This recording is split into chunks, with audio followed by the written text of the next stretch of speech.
Welcome to Speculative Sandbox, your audio playground for creative storytellers. My name is Vickie Lan, and for each episode, I and a guest will unpack a trope with an eye for character development and narrative structures. Except for this episode, because it's just me, I'm back and I'm on video, available on YouTube and Spotify.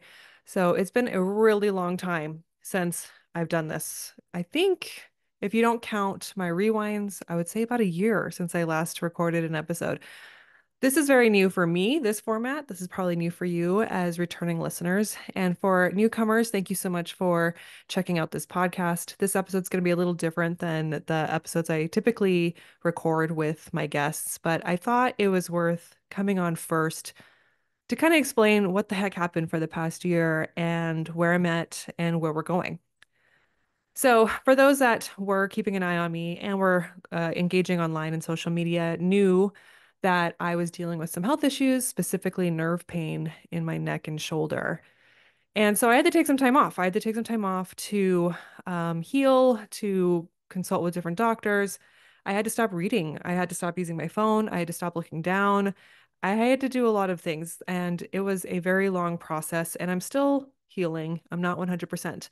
So, to basically explain what I had to get away from podcasting a little bit because of just the amount of work that I was putting into all aspects of my life. And at the same exact time, my book went to a new agent and we had a pretty heavy revision schedule. So I kind of wanted to focus on that.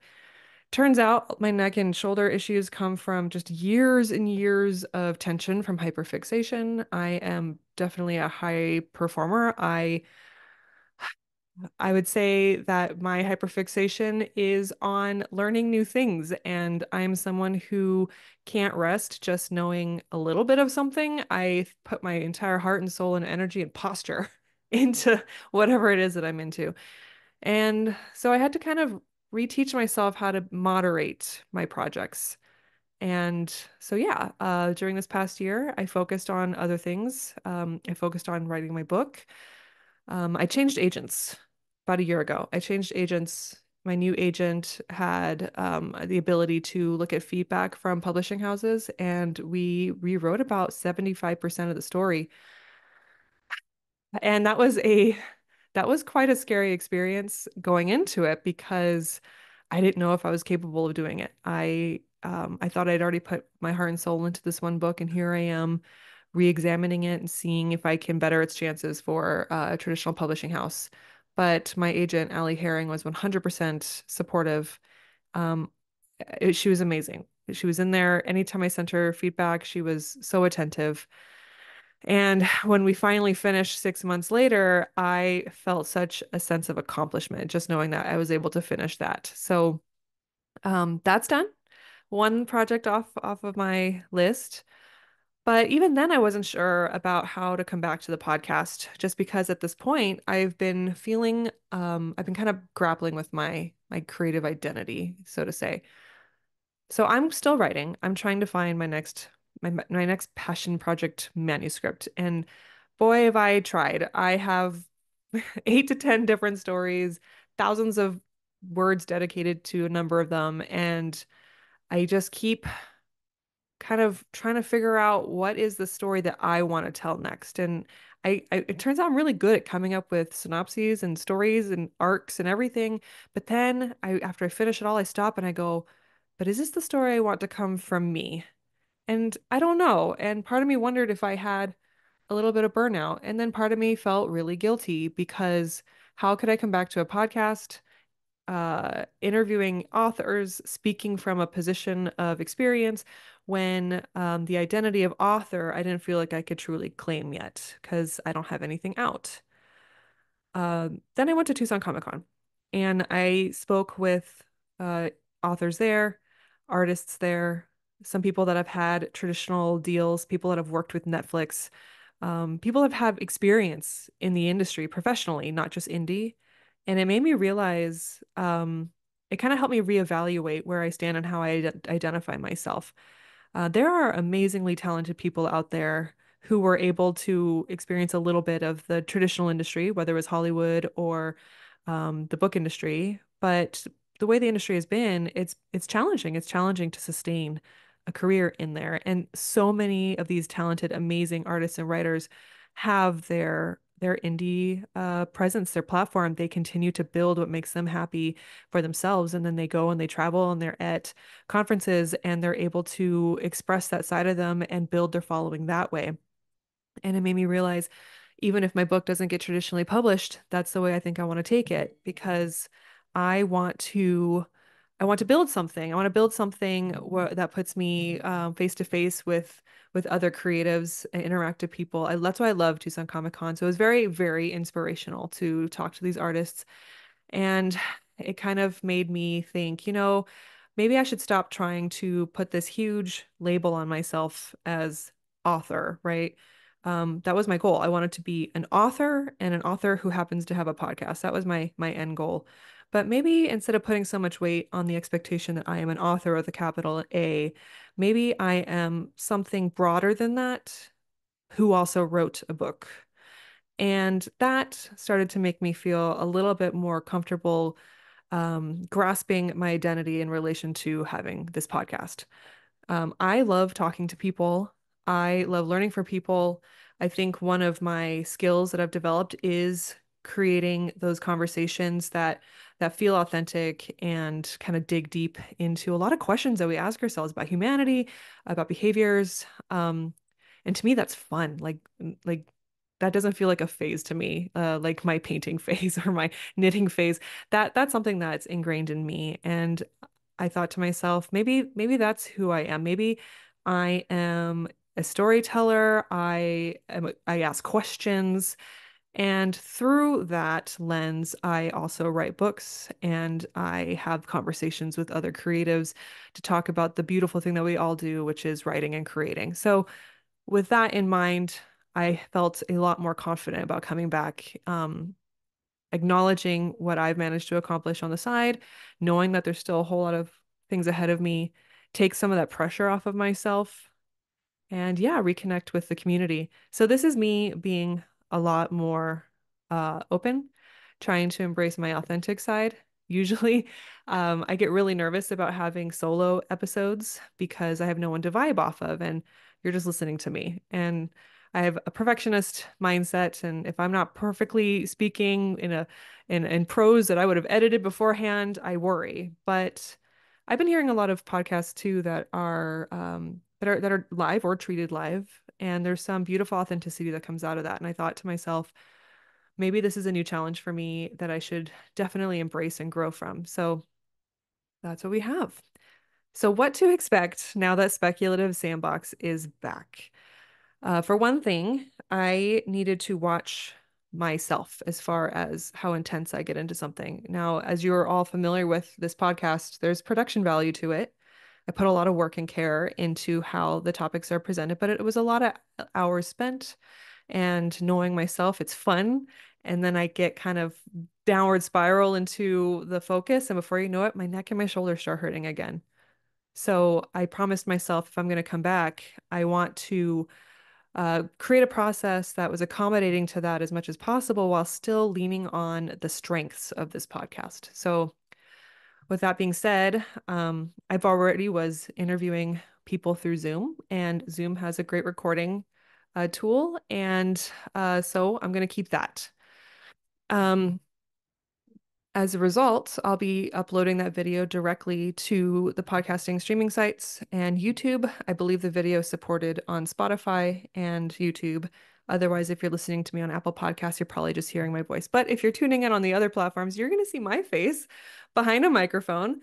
And right now I have my little podcast graphic right next to me, which makes me feel very news anchory, actually.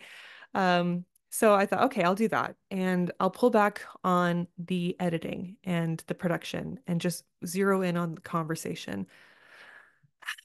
And I've been doing a lot more live events, and that is literally live. So it kind of forces me to think in a specific way that enables a live recording basically versus one where you assume because it's going to be recorded, there's a bit of a safety net, I suppose you could say. So it's a little more thrilling. It's a little more thrilling and but I'm excited and I hope that my guests are also excited and it's something for us to kind of laugh and have joy and just kind of have a fun conversation. Okay. So minimal production. I think my biggest sadness as a result of this is I loved putting together those great sound bites from the guests with music. I thought it was such a great hook. But I'll still be sharing excerpts just like that now with video on social media. So I think that's going to make for a much more engaging platform. Additionally, for people who've been listening for a while and have been guests on my show, I used to put a lot of graphic design on social media.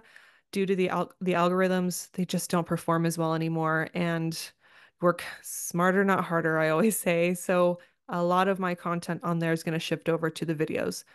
That will hopefully get more exposure for both of us and pay off in the end.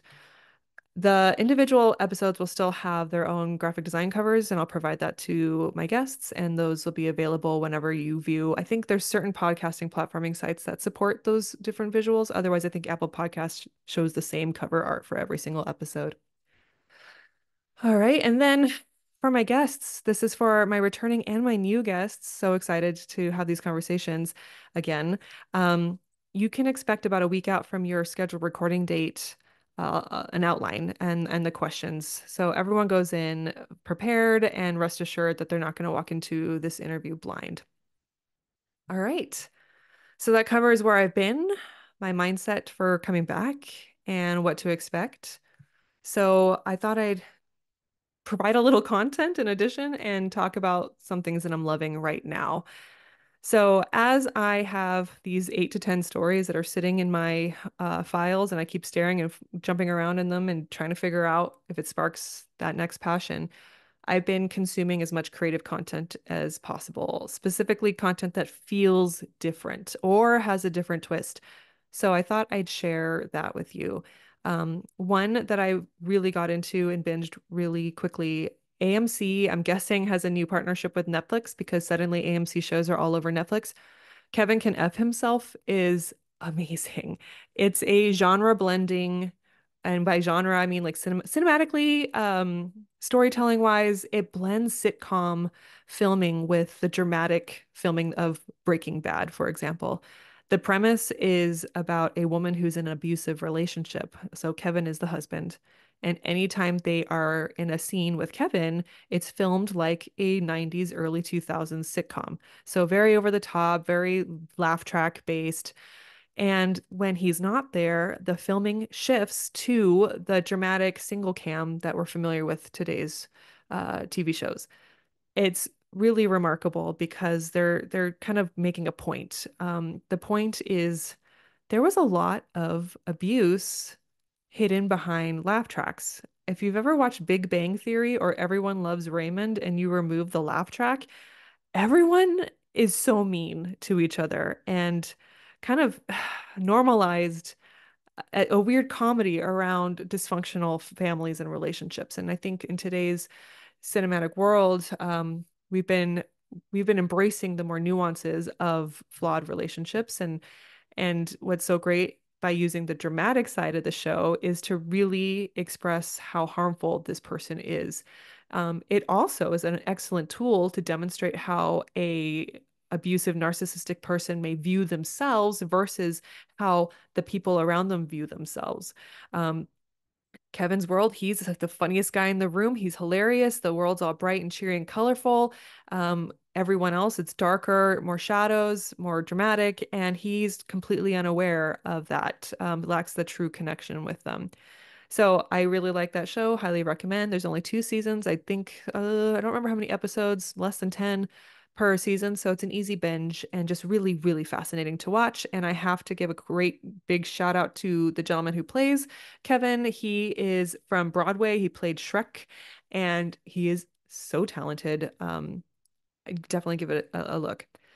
Another another show I'm loving right now is sadly one that was canceled. It's My Lady Jane. In essence, the story isn't original in that it's a retelling of Lady Jane Grey, but it is an alternative history and it has a very interesting impression or interpretation of the Catholic Protestant rift as shown by normal people, I guess you can say, and people who can turn into animals. And it's a comedy. It's sensational. I love it. I'm devastated it's been canceled, but there's been quite a few attempts to right now people are trying to bring it back. So we'll see where that goes.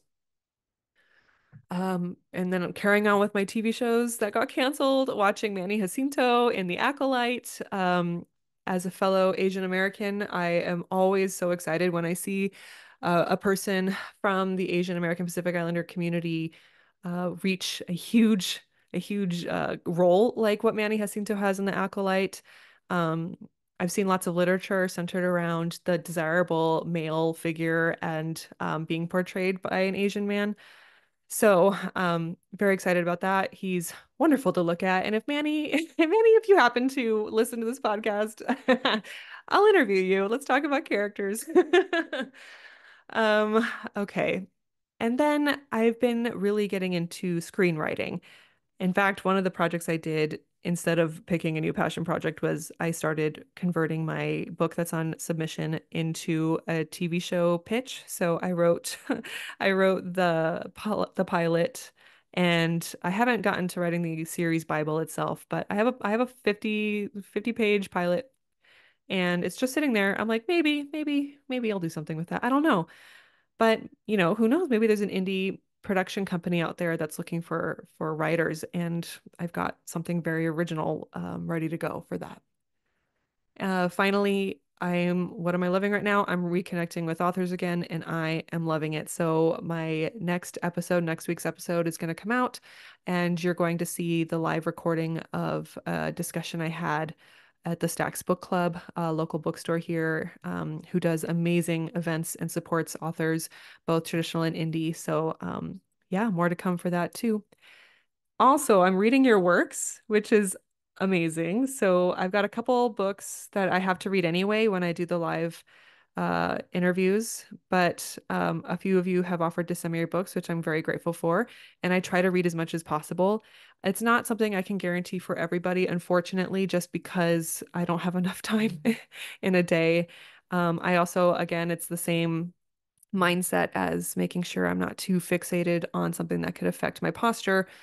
It takes me a really long time to read a book, actually. It's getting better, but I think I read a book that took me almost 2 months to read just because I had to really pace myself. So, yeah, I'm always happy to read books. I can't make that promise to everybody though. I really wish I could. And I also have to focus on my own writing. So, but I love everything you guys are doing out there, and I'm just thrilled and happy to be part of that community. All right. So, in conclusion, this is a shorter episode, but it was really just meant to be a quick hi and update. There are changes for this podcast. It's going to feel a little different. And I know that sometimes change can be really difficult, but at the same time, I think change can be a welcome evolution. And I'm really excited to see what this becomes over the next year or so as we continue with our episodes. We have some great episodes planned for you already. We have returning guests and new guests. So, to tease you a little bit on what we have coming up, we have an episode called Spice and Everything Nice, where we talk about the different levels of spice you might find in a book, particularly smut fiction. I'll be interviewing a therapist about that. We're going to be looking at perceptions of smut and issues of consent and mental health and relationship expectations. I think that's going to be really, really fascinating. I'm going to be talking about the lawless lawman. That's gonna be fun. So thinking samurais and assassins and that kind of thing. Why is it so great to work outside the law? Latinx representation. That'll be a great one. I love to dedicate episodes to a specific marginalized perspective. So I'm very excited to learn more about the Latinx representation in fiction. Additional topics also include antiheroes, time loops, and much more. We're still developing our list. Another thing that will be a little different too is I used to batch out recordings and then release them consecutively. I'm gonna move away from that. I'm gonna release them the next time there's a open Monday, which is nice. So I'm recording this right now on a lunch on Friday. It's gonna come out Monday, the day you're listening to it right now. And so as I record and as there's an open Monday, it'll just get slotted right in there. Again, another way for me to kind of moderate the amount of intensity I put into this just to keep myself safe and uninjured. So, all right. Well, I guess that is it. We'll see where this takes us. I look forward to your comments and feedback. You can always find Speculative Sandbox on Instagram and Twitter and TikTok. My email is vickielan@gmail.com.